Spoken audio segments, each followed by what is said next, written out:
Olá, amigos do Grupo Espírita Batuira e da TV Batuira Portugal. É uma alegria nós estarmos reunidos novamente e que Jesus derrame seu amor sobre nós para que nós tenhamos mais uma meditaçãozinha, mais um estudinho na sua paz e no seu amor. Nós vamos tentar abordar um pouquinho esse tema, mediunidade, com Jesus. E nós temos alguns tipos de mediunidade, a gente remete ao livro dos médiuns de Allan Kardec, na Codificação Espírita, que é o maior tratado sobre mediunidade que nós vamos encontrar. Mas só para comentar alguns, no início da palestra, nós vamos ter mediunidades de efeitos físicos, como Moisés, que um fogo do céu apareceu, a sarça ardente, e escreveu os 10 mandamentos, ou nas passagens da Bíblia, no festim de Baltazar, uma mão também se materializa e escreve o destino que estava traçado para ele, pela postura dele. Enfim, são efeitos marcantes, né? Os próprios poltergeist, já há séculos ocorrem isso, na atualidade também, mesas que se mexem, cadeiras, objetos, o próprio estudo das mesas girantes na época de Kardec, que despertou a curiosidade ao mundo espiritual. E depois nós vamos ter os efeitos inteligentes, como a vidência, como a gente viu naquele filme Ghost, aquela médium, a audiência. Sócrates constantemente ouvia o seu daimon, que ele chamava, que era o seu amigo espiritual, os espíritos que conversavam com ele. Joana d'Arc foi um exemplo também de ouvir as vozes que falavam com ela, para toda a tarefa que ela tinha a desempenhar. Nós vamos ter a psicofonia, que é quando, então, nós falamos aquilo que recebemos, e eu acho que o exemplo mais marcante é no Pentecoste, em que os apóstolos todos receberam no simbolismo, né? Não se tinha a luz elétrica, mas percebeu que eles estavam com uma luz, então se coloca uma língua de fogo, porque era a única coisa que produzia luz na época era o fogo. E todos eles se iluminam e falam, cada um idioma, para aquelas pessoas que estavam ali naquela ocasião. A psicografia, nós temos o nosso querido Chico, que foi um modelo, e é para nós até hoje, de material que ele traz dos amigos espirituais através da psicografia. Foi estudado por especialistas em grafoscopia, que estudaram, por exemplo, aqui, esse exemplo aqui, ele recebe uma mensagem de uma senhora italiana, e ele não falava italiano, e ele escreve toda a mensagem em italiano, assina, e depois vão se pesquisar a letra dela e a assinatura dela, e se comprovam que era, como se diz, extremamente semelhante, né? Ou seja, era realmente aqueles que partiram voltando a se comunicar conosco. E Kardec, ele deixa bem claro que não existe uma mediunidade melhor, como assim, se eu sou vidente, se eu sou psicógrafo, se eu sou médium passista. Não existe. Todos são um trabalho com Jesus. Ele fala em termos de postura e de vivência, a melhor de todas, que ele chama mediunidade inspirativa, que é aquela em que a gente está lúcido, consciente e ligado ao plano maior, que era a mediunidade dele, né? Ele estava constantemente lúcido, centrado, consciente e sintonizado com os amigos espirituais, sintonizados na obra fantástica que ele realizou. Nós vamos falar um pouquinho agora sobre essa parte um pouco técnica. Desculpa aqueles que não gostam muito, mas é rapidinho para aqueles que gostam, porque tem uns que gostam mais, outros que não se interessam tanto. Mas eu sei que a gente precisa ter esse alimento, né, para todos nós. Então, vamos falar um pouquinho sobre a neurofisiologia, ou seja, o que está acontecendo na nossa cabeça no momento da mediunidade. E tem se chegado à pineal, que é uma estruturinha bem pequenininha, bem no meio do nosso cérebro.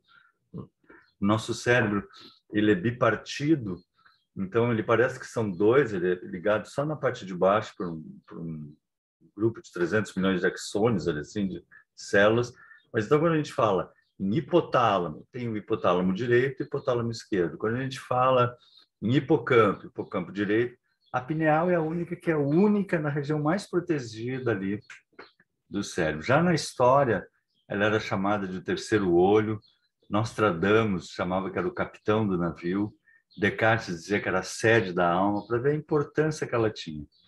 Só a partir de 1958 que se foi descobrir que ela era uma glândula que produzia melatonina, que vem dentro desse processo evolutivo.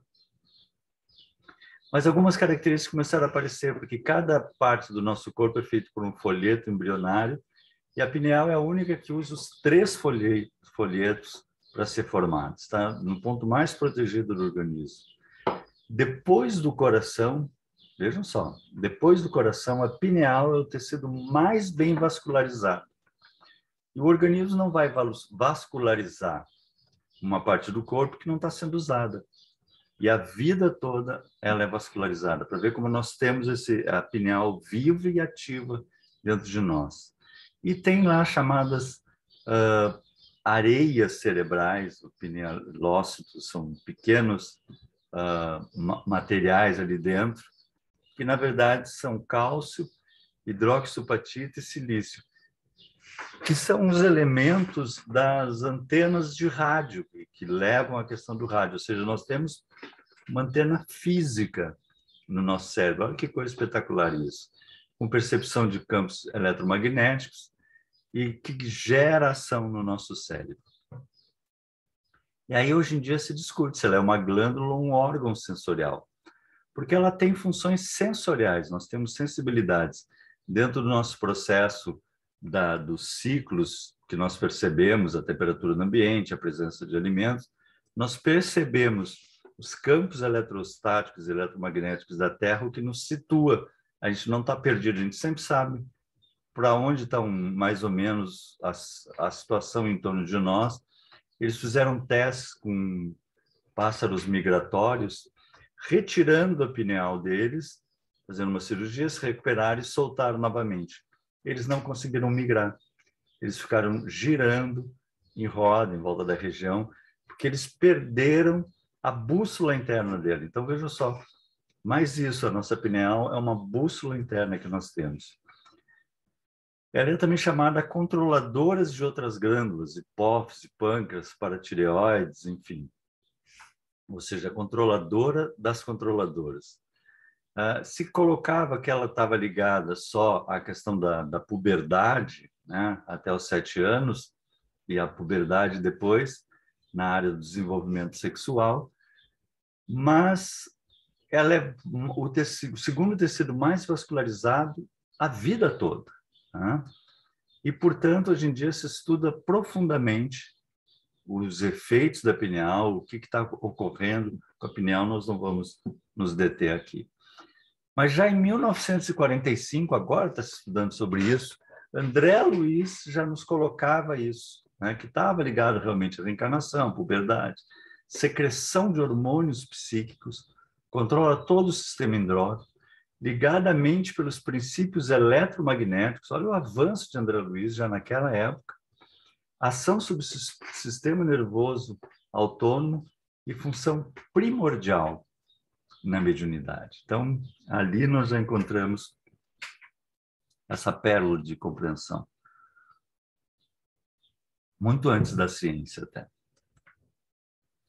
E como é que vai ser mais ou menos se entender essa neurofisiologia da mediunidade?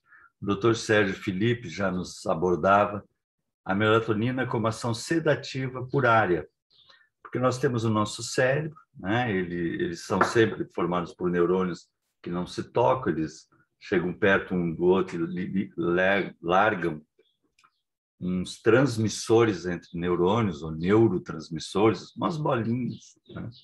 Que dão os contatos. A gente viu falar bastante em dopamina, serotonina. E existem os receptores, não adianta só largar uma dopamina se não tiver um receptor de dopamina, não vai funcionar. Aqui nós temos ele lançando e embaixo recebendo, os receptores recebendo. E nós temos a melatonina, então, que é colocada na corrente sanguínea e, portanto, os receptores de melatonina. que nós temos em todo o nosso cérebro. A pineal está ligada a todas as partes do cérebro. Olha que fantástico isso. E nós temos dois tipos de receptores de melatonina em todo o cérebro. Então, a gente se sabe, por exemplo, que a pineal ela é ativada quando há ausência de luz. Enquanto tem luz, nós estamos com a pineal como que adormecida. Quando diminui a luz, ela começa a produzir a melatonina e ela vai para a corrente sanguínea e nós nos entorpecemos, ou seja, dormimos. Essa é a função que mais se compreende da pineal. Mas ela tem receptores, como eu coloquei, no cerebelo, no córtex occipital, no parietal, no temporal, no tálamo, em todo o cérebro. Então, o que está se tentando entender hoje em dia, né, sobre essa função, essa ação também física, porque a ação espiritual é muito maior e muito mais plena, mas a ação física da pineal. Se eu sou um médium de vidência, eu tenho mais, teoricamente deve ser isso, eu teria mais receptores de melatonina nessa partezinha aqui de trás, que é chamada occipital, que é onde eu tenho a visão. Então, o que acontece quando eu entro em transe mediúnico? Eu solto a melatonina, ela ceda a minha visão e eu passo a ver mais o mundo espiritual. Olha que coisa fantástica. Se eu sou psicógrafo, ela vai sedar essa parte azul ali, que é a minha somatosensorial. Meu braço, como se coloca, né, vai adormecer. E aí os espíritos podem pegar o meu braço e escrever por mim. Que coisa fantástica, a área auditiva, enfim. Nós estamos aprendendo. O exercício mediúnico amplia o número de receptores equilibradamente. Pesquisas dentro da neurofisiologia da espiritualidade, o Andrew Newber já fez pesquisas impressionantes estudando o cérebro, por que acreditamos no que acreditamos, estudando monges tibetanos e feiras franciscanas, o Mário Burregar, um neurofisiologista, também pesquisador do Canadá, que agora atualmente está nos Estados Unidos, já tem em português esse livro, O Cérebro Espiritual, estudando as monjas dominicanas em oração, em transe mediúnico, em êxtase, e estudando o cérebro e realmente comprovando que o cérebro está agindo dentro de um êxtase. Então, a ciência está percebendo que há o fenômeno da mediunidade, que há o fenômeno da comunicação, de acordo com sua doutrina, né? Para uns é o Espírito Santo, para outros é a ligação com Maria e com o Pai, enfim, com Jesus. Mas se percebe já, se consegue compreender isso. E o Andrew Newber, interessado nessas pesquisas da Universidade de Pensilvânia, convidou um neuropsicólogo brasileiro, Júlio Pérez. Eles conseguiram verbas, tudo, se ele poderia levar para os Estados Unidos 11 médiuns ostensivos. Médiuns com uma atuação mediúnica bem consistente. E eles foram lá, foram pesquisados. E saíram estudos interessantíssimos. O próprio Andrew Newman recebeu mensagens dos espíritos para a família dele, para ele. Né? Foi algo muito emocionante o estudo. E, mais ou menos assim, de maneira bem simples, eles diziam assim, escreve uma redação, por exemplo, sobre as flores. Pediam para o médium. Né? Aí o médium escrevia uma redação sobre as flores são bonitas, enfim, o que fosse. E eles ficavam mapeando o cérebro do médium. O que acontecia quando ele estava escrevendo sobre as flores? A área da imaginação, a área da criatividade, a área da lembrança estava ativada porque ele estava criando uma redação, uma composição.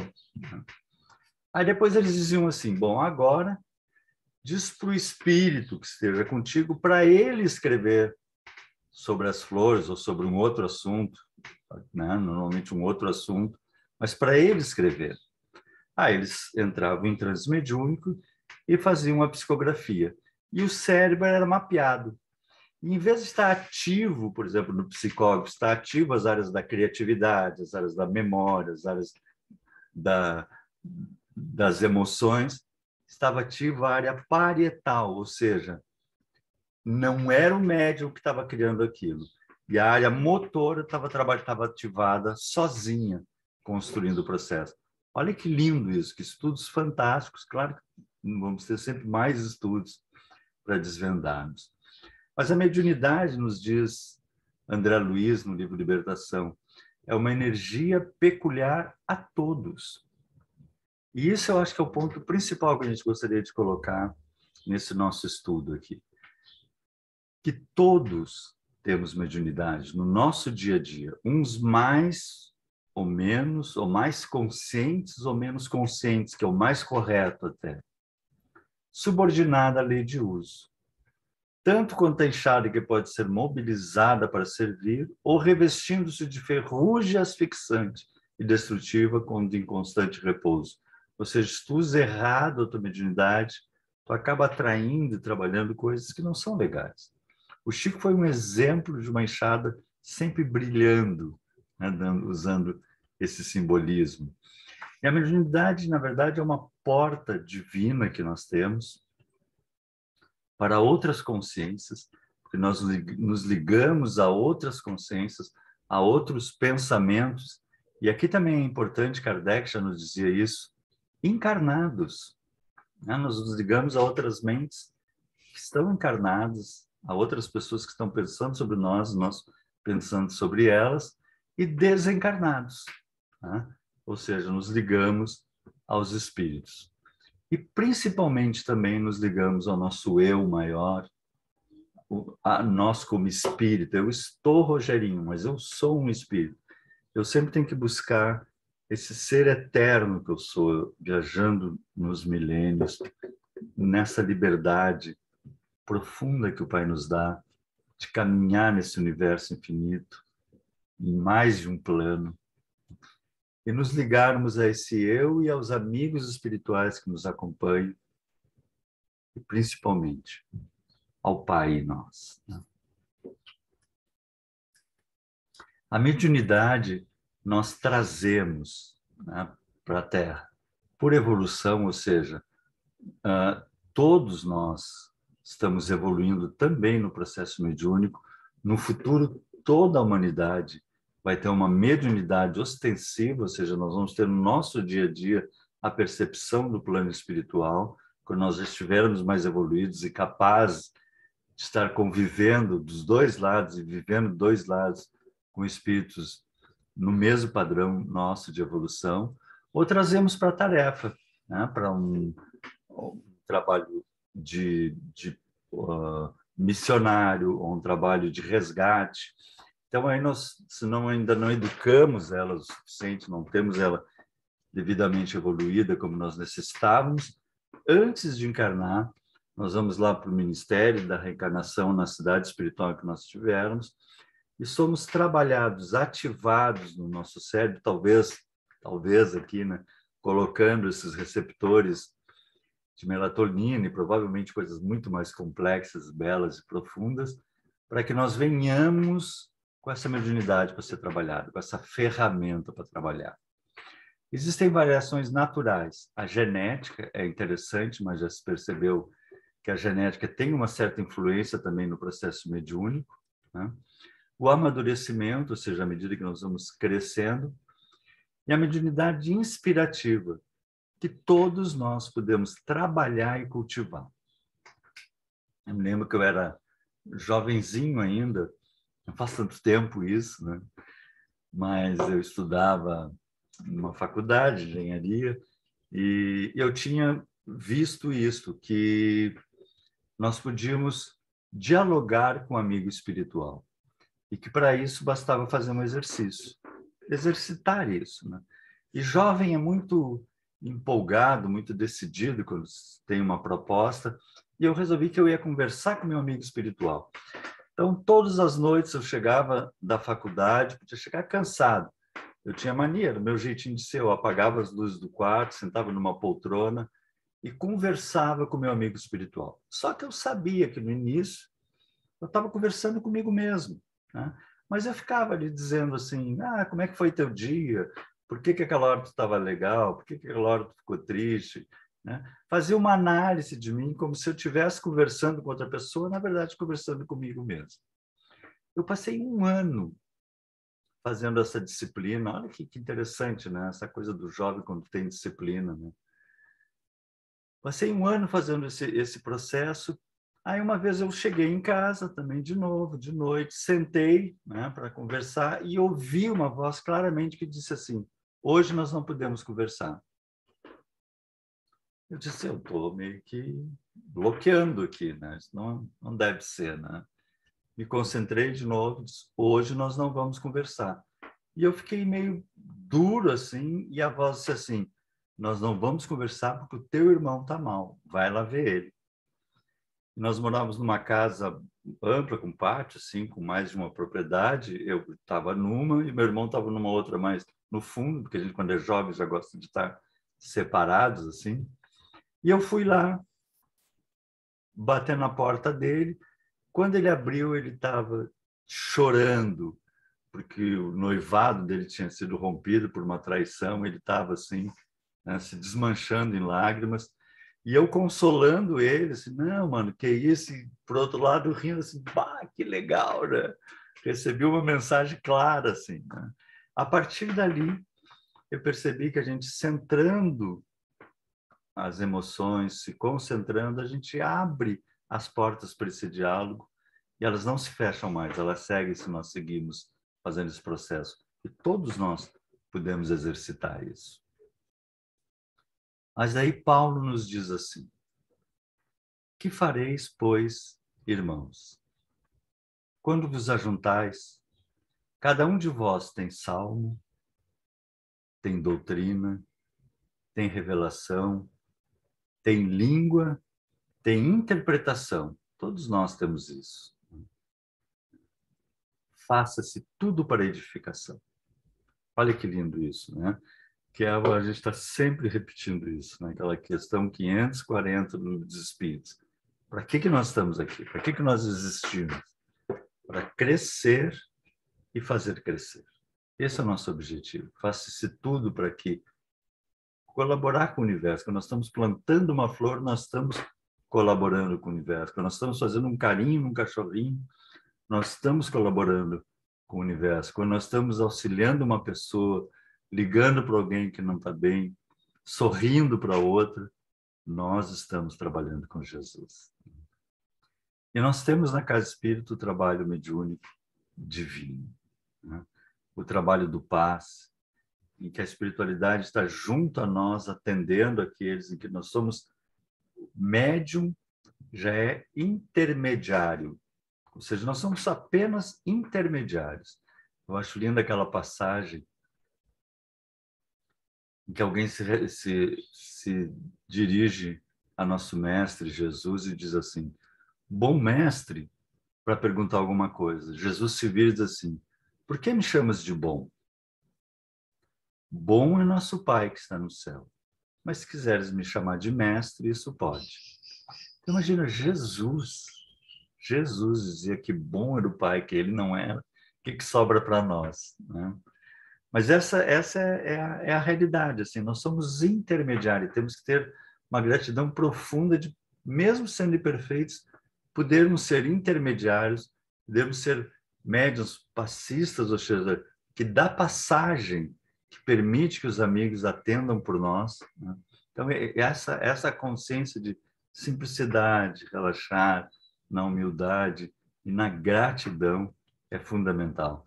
Nos trabalhos de atendimento a espíritos que estão perturbados, chamados de desobsessão, nas sessões de radiação, de prece. São tantos trabalhos lindos dentro da casa espírita, dentro do trabalho mediúnico. E o próprio intercâmbio com os amigos espirituais da casa, que nos trazem a esperança, a alegria e as posições do plano de lá. E que devemos cultivar esses trabalhos. E também nos qualificarmos, né? Nos exercitarmos na luz através do estudo e da caridade. Essas são as duas portas que caminham junto com a mediunidade. cada vez mais compreendermos, nos dedicarmos ao estudo, à compreensão, à nossa qualificação e nos doarmos. Sem essas duas ferramentas, a nossa mediunidade fica capenga. Porque é sempre crescer e fazer crescer.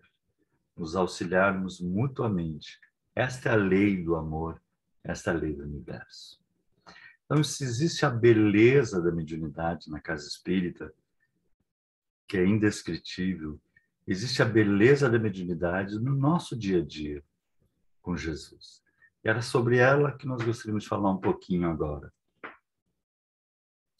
Kardec, na questão 459 do Livro dos Espíritos, pergunta aos espíritos: influem os espíritos em nossos pensamentos e nossos atos, independente a gente não está falando em mediunidade, está falando em toda a humanidade. Os espíritos influenciam os nossos pensamentos e vejam, e nossas ações. Eu estou fazendo uma coisa sem saber que é um espírito que está me influenciando. Eu estou pensando uma coisa sem saber que é um espírito que está pensando em mim, me dando esse pensamento. Existe isso? Olha a resposta dos espíritos. Muito mais do que imaginais. Muito mais do que imaginais. Influem a tal ponto que, de ordinário, são eles que vos dirigem. Olha que coisa linda isso, que gratidão de podermos estar com os espíritos amigos, os espíritos do amor, e que orar e vigiar para que nós não estejamos com aqueles que ainda não compreendem Jesus. Então vamos falar um pouquinho nessa mediunidade com Jesus. De novo, relembrando o nosso querido André Luiz. A mediunidade é uma energia peculiar a todos, em maior ou menor grau de exteriorização, ele nos fala na Libertação. Então, quando a gente vê uma cena assim, podemos imediatamente perceber ou lembrar que cada cabecinha aqui tem uma pineal viva, ativa. Olha quantas antenas mediúnicas aqui emitindo e recebendo constantemente, entre encarnados, entrando em sintonias, entrando em faixas vibratórias. E imaginemos entre desencarnados. Porque se nós somos cerca de 7,8 bilhões de pessoas na Terra, os espíritos nos dizem que no plano espiritual nós somos mais de 20 bilhões de espíritos que habitam a Terra. Aí imagina o contato mediúnico que nós temos constantemente. Quantas antenas, né? Se a gente fala em vários celulares, aqui cada cabeça nossa aqui é algo muito mais potente que um celular, porque pega ações, emoções que nós nem imaginamos. Veja o que Emmanuel nos coloca. Sabendo que a experiência humana é vasta colmeia, lembra as abelhas, colmeia de luta na qual enxameiam desencarnados. Lembra a colocação, o exemplo que ele dá do quanto tem desencarnados em torno de nós. Uma colmeia que enxameia desencarnados de todo tipo. Urge, saiba ajustar-se à companhia de ordem superior. Porque se tem de todo tipo que a gente sintonize com os do bem, buscando no convívio de espíritos benevolentes e sábios o clima ideal para a missão que lhe compete cumprir. O livro Mediunidade e Sintonia, de Emmanuel, psicografado por Chico Xavier. Então, como eu tenho vivido? Como eu tenho ativado a minha pineal? Qual a informação, a emoção que eu estou buscando e emitindo dentro da visão espírita, da linguagem espírita? Qual a minha psicosfera? Qual a minha sintonia? Onde é que eu estou botando os meus olhos, os meus ouvidos, a minha emoção? Quando eu estou no celular, quando eu estou num computador? Como eu utilizo a minha mediunidade com Jesus? Então, mediunidade e sociedade. Eu vou abordar um tema aqui que às vezes, né, mas de vós, isso aqui acho lindo, né? Mas de vós, ó amado, esperamos coisas melhores. Olha o convite que eles fazem a nós cristãos, a nós espíritas, né? mas de vós, ó amado, esperamos coisas melhores. Então, na política, né?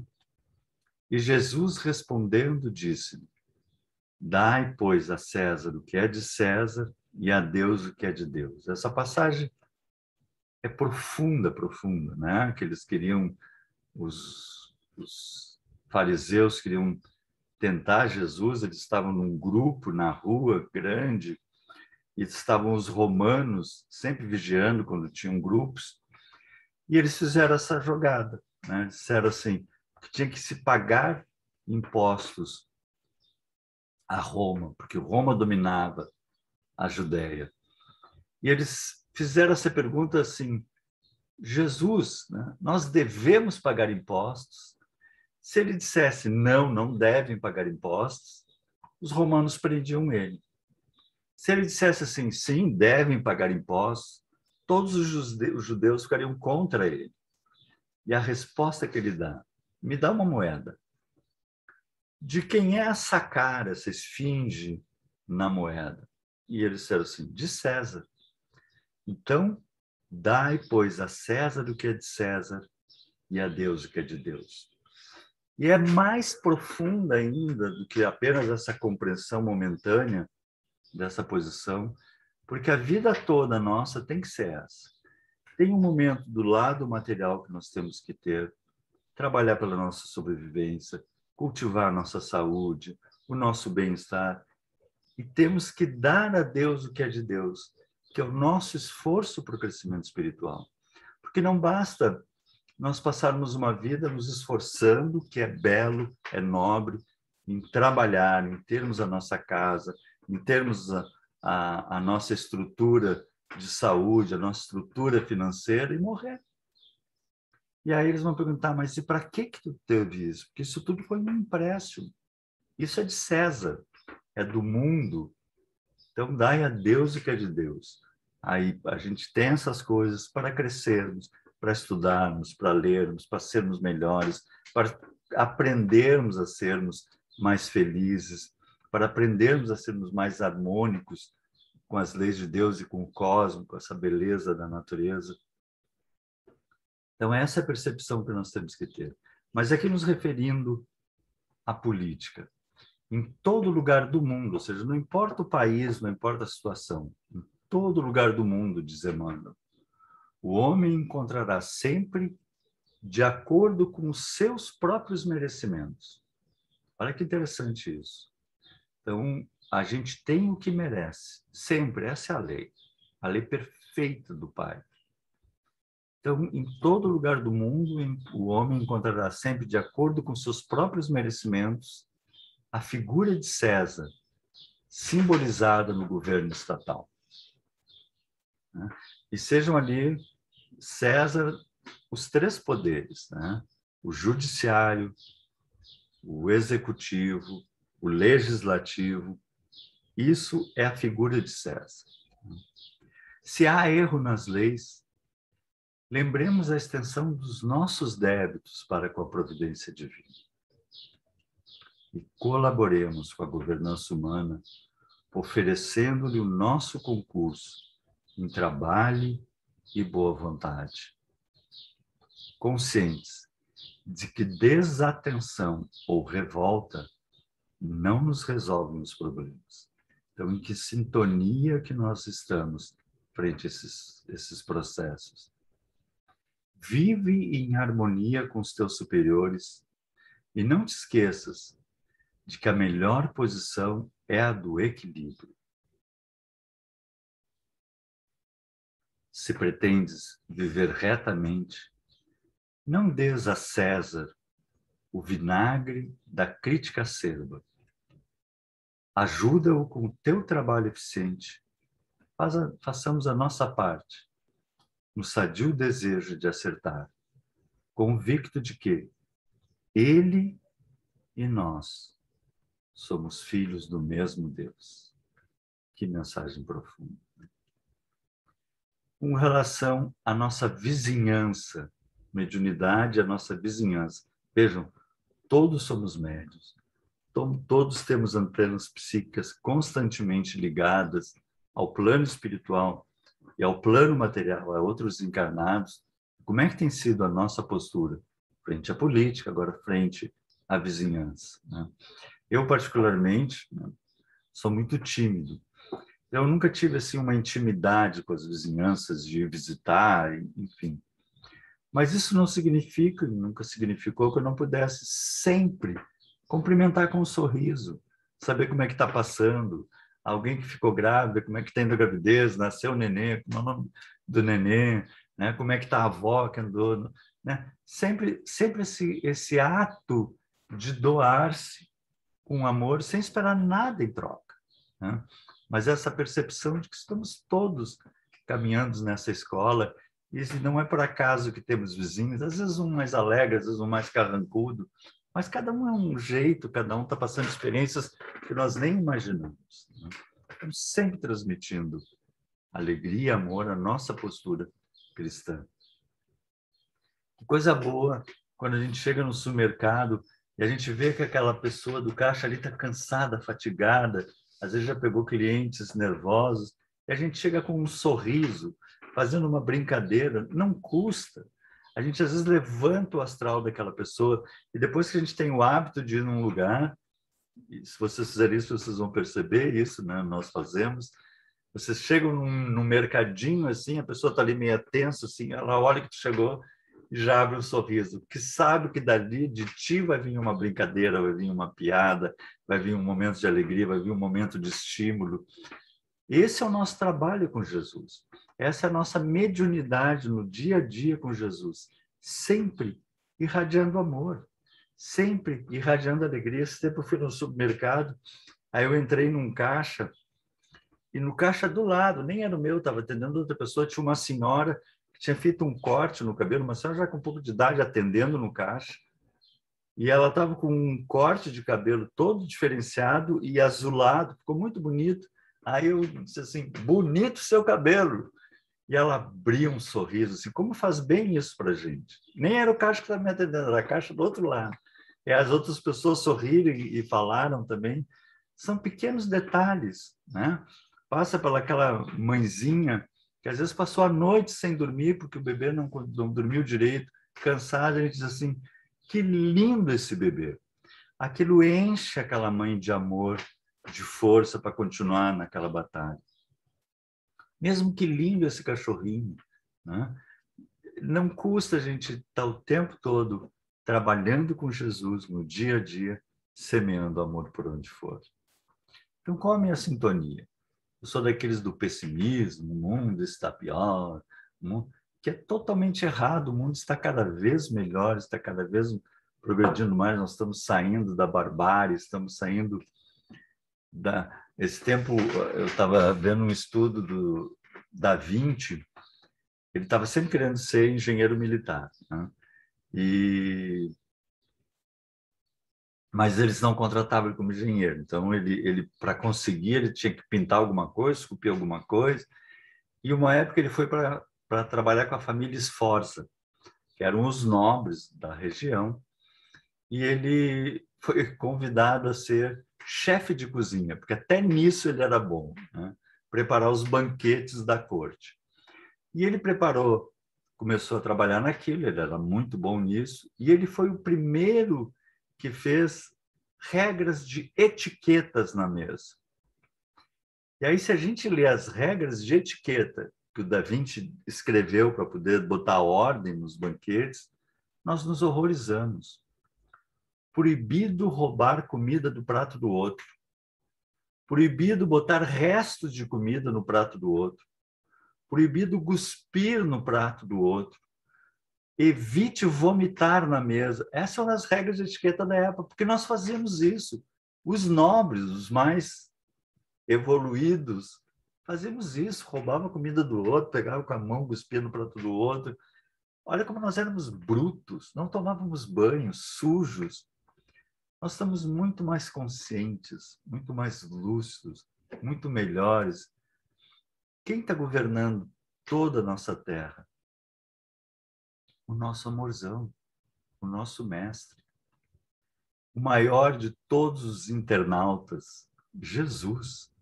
A gente vai dizer assim, tá, não, ele pode ter sido o maior psicólogo, o maior médico, o maior sociólogo, mas internauta não tinha internet na época. E ele já dizia, busca e acharás. Porque nós temos em nós o maior Google imaginável, porque pegamos pensamentos, ações, emoções.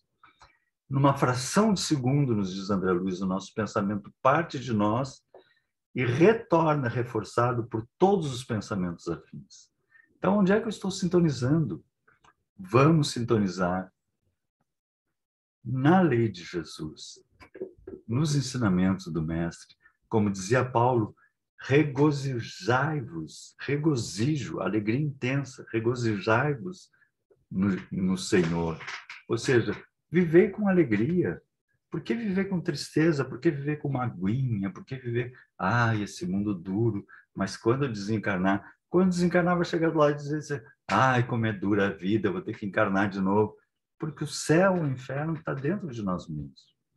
E quando nós passamos a sintonizar essa vida com alegria, essa mediunidade com alegria, essa mediunidade com alegria nos impulsiona para o nosso crescimento maior, constantemente, nos menores detalhes que nós nem imaginamos. Como dizia o nosso amorzão, os justos herdarão a terra, e a terra vai estar cada vez melhor para o nosso crescimento e o nosso desabrochar. A mediunidade com os nossos amigos, né? Como é que eu estou usando a internet? Quando eu estou escrevendo na internet, eu estou recebendo influências. Então, eu gosto de brincar, eu não estou escrevendo um WhatsApp, eu estou psicografando um WhatsApp, muitas vezes. Então, na nossa casa espírita, a gente gosta todos os anos de fazer um encontro dos grupos de estudos.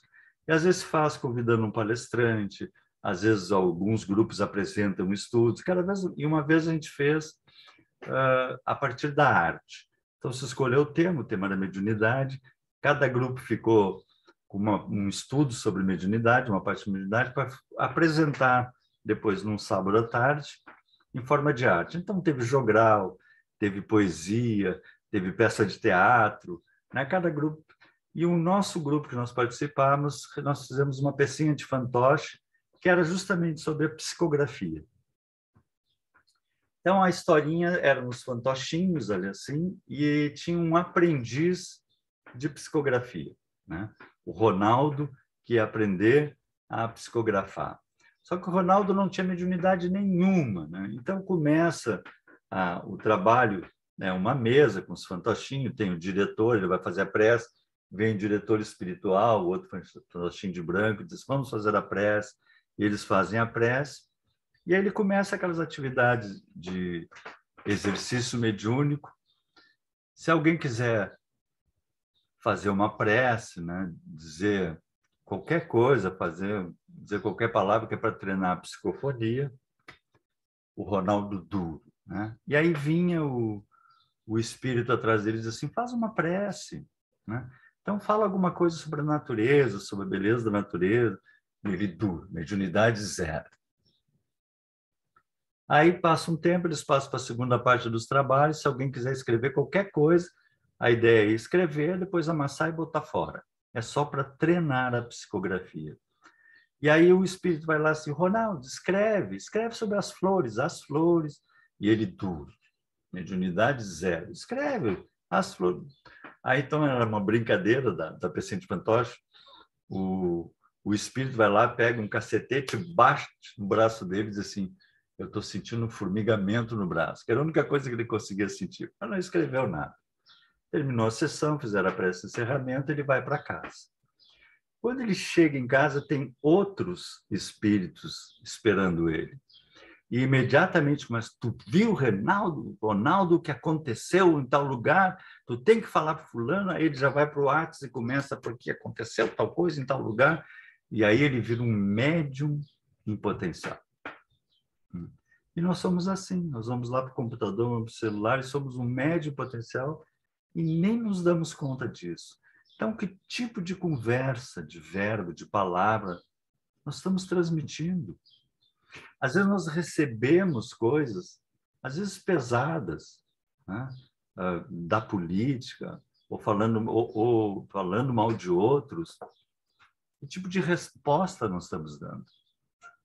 Nós estamos sintonizando naquela faixa. Às vezes nós podemos até colocar a nossa visão espírita. Às vezes nós só podemos silenciar, nem respondemos. Porque nós estamos com Jesus. Às vezes nós recebemos, eu, por exemplo, o Chico adorava piada, eu adoro piada. Nós recebemos piadas maravilhosas que dá vontade de compartilhar com outros. Mas às vezes são piadas pejorativas, piadas que falam mal de alguém ou de alguma coisa. E nós não podemos passar isso adiante. Então nós temos que ter essa consciência que nós estamos constantemente buscando pertencer ao bem, buscando pertencer a uma corrente espiritual, buscando pertencer a um trabalho espiritual, uma nova nobreza espiritual, e manter essa postura. A nossa mediunidade no dia a dia com os amigos, né? A nossa atenção aos amigos, como é que ele está passando, o nosso estímulo, a nossa palavra, puxa, que legal, vamos lá, né? Tu vai conseguir. Às vezes não podemos nem visitar, mas podemos fazer uma videoconferência para saber como é que está aquele amigo. Isso é fundamental. E orarmos. Eu oro pelos meus amigos. Olha que lindo isso. E o Chico, sempre que se ia visitar ele, na hora de ir embora, ele dizia assim, reza por mim. E eu sempre pensava assim, puxa, o Chico pediu para rezar por ele, mas essa é a lei. Que nós rezemos uns pelos outros, que nós sustentemos uns aos outros. Porque é a lei do amor. No ambiente de trabalho, né, às vezes a gente fica triste com o chefe, mas não sabe os problemas e as pressões que ele está passando.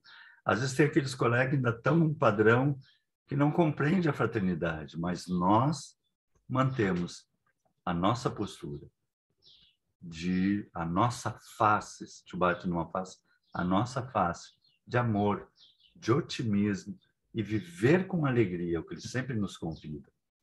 Na família, nós temos a família consanguínea, mas principalmente a do lar, aquela do convívio no dia a dia. Olha essa frase de Pedro. Enquanto os anjos, sendo maiores em força e poder, ou seja, os anjos têm toda a força e todo o poder, não pronunciam contra eles juízo blasfemo diante do Senhor. Estamos falando mal de alguém, e o Pedro diz assim, nem os anjos que poderiam, não falam mal dos outros. E Emmanuel nos diz assim, toda vez que fores compelido a analisar os esforços alheios, principalmente no lar, o que é minha esposa, meu esposo, meu filho está fazendo, recorda a palavra de Pedro. Não te esqueça de que as entidades angélicas, mananciais vivos e sublimes de força e poder, ou seja, esses espíritos de luz, nunca enunciam sentenças acusatórias contra ti diante de Deus. Quem somos nós para julgar? Então, renunciar e amar. E quando Jesus nos convida a renunciar à família, ele diz renunciar ao desejo de tê-los melhores e amá-los como são. Cada um tem o seu jeitinho, cada um tem a sua experiência. Vamos amá-los, deixar eles... Não é exatamente como nós gostaríamos, não é exatamente o que nós queríamos, mas nós também não somos exatamente o que eles gostariam, né? Então vamos nos amar no processo que nós estamos vivendo e construindo juntos. Mediunidade com Jesus, portanto, é o quê? Amor. Amarmos constantemente, amar a Deus, que é amar a vida, essa vida que Ele vive dentro de nós e nos dá, e ao próximo como a nós mesmos. Sempre com alegria, com crescimento, com doação, crescer e fazer crescer, saboreando a beleza que Ele nos dá na música, na arte, no conhecimento. Sabedoria vem de sabor, saborear, crescer. Saborear a beleza desse universo a qual nós pertencemos, quando nós vemos um lugar lindo como esse, passarinhos, flores. Nós somos um bichinho dessa natureza. Só que o pássaro mais belo, a flor mais bela que nós conhecemos é a criatura humana que está desabrochando para a angelitude dentro dessa nossa escola abençoada. Cheios de amor. Como nos mostraram e nos mostram tantas criaturas maravilhosas, sempre com o coração cheio de alegria. Mas a manifestação do Espírito é dada a cada um para o que for útil. Então, quanto mais eu for útil, mais eu vou receber. Quanto mais eu me doar, mais a espiritualidade vai estar comigo. Se eu for negligente, eu fico preso na minha negligência.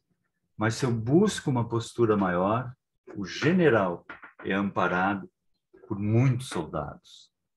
E nós passamos a ter todo um amparo, toda uma assistência espiritual, porque a manifestação do Espírito é dada a cada um para o que for útil. Se eu estou servindo, eu sou servido para servir. E Emmanuel nos diz, enriqueça o homem a própria iluminação íntima, através do amor e do estudo. Intensifique o poder espiritual. Olha que profundo isso. Através do conhecimento. Intensificar o poder espiritual através do conhecimento e do amor. E entrará na posse de tesouros eternos, de modo natural. Com Jesus, nosso amorzão. Era isso. Muito obrigado. E até a próxima. Fiquem todos com Jesus. Também no coração, no nosso trabalho mediúnico do dia a dia. Vamos encerrar.